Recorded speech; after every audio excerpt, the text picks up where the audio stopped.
Good morning, spacemen. Welcome to Space Operations Delta. My name is Captain Collins, and this is X4 Tides of Avarice. We are going to talk about the new factions and the new sectors in Tides of Avarice. But before that, thank you so much, Egosoft, for providing an early access. Although they gave me a copy, I'm not affiliated or sponsored in any way, and Egosoft does not see this video beforehand. All footage you see is from a pre-release beta and is a preview. Things may change until launch. Patch 5.0 in Tides of Avarice will launch on March 14th, 2022 on Steam and GOG. Pre-purchases on both platforms are already available.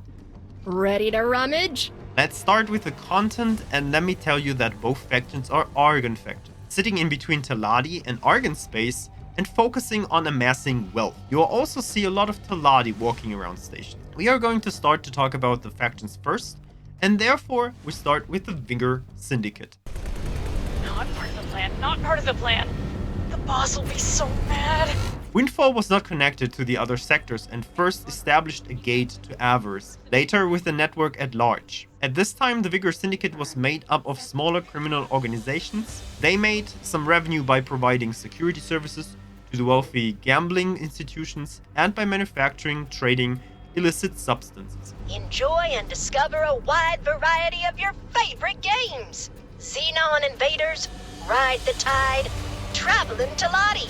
You name it, we've got it. This time was rough and chaotic, but led to some enormous riches for few. Maintaining that wealth amid all the other cutthroats was the bigger challenge and the reason why these smaller groups eventually banded together. Its power and influence grew when contact with the people of Avarice was established. There was no one else big enough to oppose them, and soon they began to exploit the Riptide Rakers by offering predatory loans and nurturing industrial dependencies, and so on. With the gate network re-enabled, they established their position in Windfall, and they are holding the law out of their systems, providing unscrupulous entities the space in which to grow however they see fit, as long as the Syndicate gets their cut.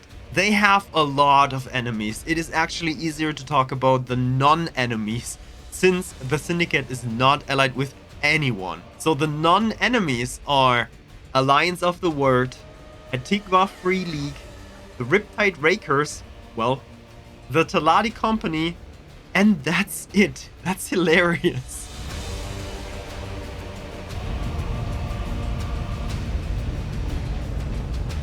And with that short introduction to the Vigor Syndicate, we jump to the Riptide Rakers. That's the gate to Avarice up ahead, finally. Looks like nobody's caught up with us. Hold tight and stay on full throttle until you reach the nearest dock. You don't want to get caught out in the open when the tide hits. The Riptide Rakers are a loose collective of miners, traders, and scavengers living in the hostile Avarice system. Their way of life adopted to this environment, focused on their own survival and limited in their military capabilities, which you definitely see with their ships that they got. They do not pose a threat to any other race in the universe. Their only enemies are Xenon, Karg, Duke's Buccaneers, Scapeplate Pact, Fallen Families, and Yaki, so basically all the pirate factions, and the Terran Protectorate, which I guess we totally understand. The Riptide Rakers have specialized in scrapping wrecked ships and other space debris found around Avarice. Since their gate re-established connections, the Rakers are dismantling and trading their recycled materials on a large scale. Being on good terms with most factions opened up the market for them. Of course, being a neighbor to the Vigor Syndicate, it comes with trouble, damn neighbors. Despite regularly suffering from the impact of the tide, the Rakers are stubborn enough to still continue to live under the hazardous circumstances that make their large-scale operations possible. In recent years, they found ways to shelter from the most devastating effects of the phenomenon. Asked about why they are still living in these conditions, well, they say it's their way of life. They really have nowhere else to go. I will probably not get it out of there without major damage. Is your friend over here a better one? She sure is. The first new system we talk about are the Windfall Systems, consisting of 3 sectors. Being an autonomous system between Argon and Taladi space, these sectors became rich with gambling and their non-existing taxes that attracted influential residents. Once they were cut off from the gate network, fights about the allocation of power aroused. The Windfall Systems will have stations that produce illegal wares like space fuel and other stuff. Since they are located in a giant nebula, the sunlight yield is just 13% across all of them. Main resources are ice and hydrogen. Windfall 4, Aurora's Dream, is special though, because it also contains raw scrap floating around. At first glance, a good system for recycling, though you will fall short with energy. The scrap economy is something I want to talk about in the next video, since it's a few new things to learn.